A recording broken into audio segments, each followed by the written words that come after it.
calaamadaha lagu garto marka uu ku soo hayo xanuunka macaanka siba markuu bilbilowga yahay. Xanuunka sokorta wuxuu kor u qaadaa macaanka dhiigga, waxaana lagu aqoonsan karaa dhowr calaamadood. Haddaad iska gaadhi weydo, waxaa suurtagal ah in xaaladaada caafimaad ay aad u sii murugto. halkani waa xarunta sayniska iyo taariikhda.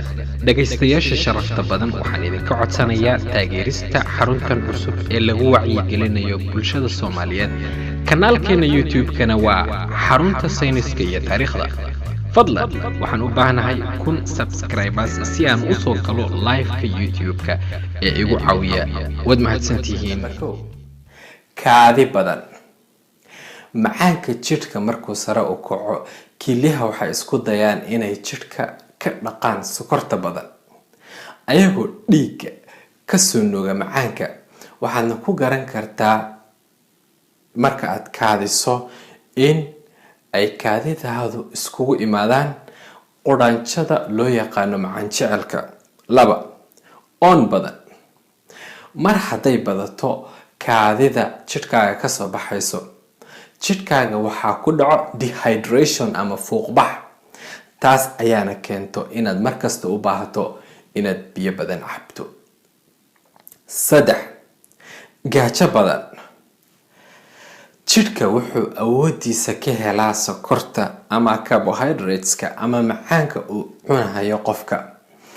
maadaama uu ruuxii jidhkiisa nuugi karin cuntadii uu cunay oo badankeeda banaanka loo soo saaro, qofka waxaa ku dhaco tabar la-aan iyo baahi badan oo aan dhammaad lahayn. daalka badan. 4 waa lambar 4. maadaama ruuxa dhiiggiisa macaankii uu tabarta ka heli lahaa banaanka loo soo tufahayo, waxaa dhacayo in ruuxa markasta uu daalo oo xubnihiisa u dhaqaajin waayo culays dartiis, waayo awoodiisa ayaa yaraanayso. lambar 5. indhaha oo caad kaa fuulo. indhaha waxay leeyihiin xididdo yaryar oo dhiigga qaado. marka uu dhiigga wasakh noqdo oo ay sokortu ka buuxsanto, waxaa dhacdo wasakhdaas inay araggiisa hoos u dhigto. hadday xaaladda ku xumaatana, waxaa suurtagal ah inay xididaha indhaha ay qarxaan oo ruuxu indhabeel ku dhaco. lambarka kale waxa weeyaan boogaha oon durbo ku bogsoonin. ruuxa marka uu macaanka soo hayo, waxay qaataan boogihiisa toddobaadyo inay ku bogsoodaan. sababta waxay tahay dhiigga markuu macaanka ka bato, waxay waxyeello u geystaan neerfaha jidhka iyo wareegga dhiigga. 7. kabuubyada gacmaha iyo lugaha. hadduusan ruuxa isla gaadhin dawo, waxaa dhacda macaanka inuu waxyeeleeyo neerfaha iyo wareegga dhiigga gacmaha iyo lugaha, taas oo keento kabuubyo fara badan iyo xanuunba. 8. barabara madow oo kasoo daato oogada korkeeda.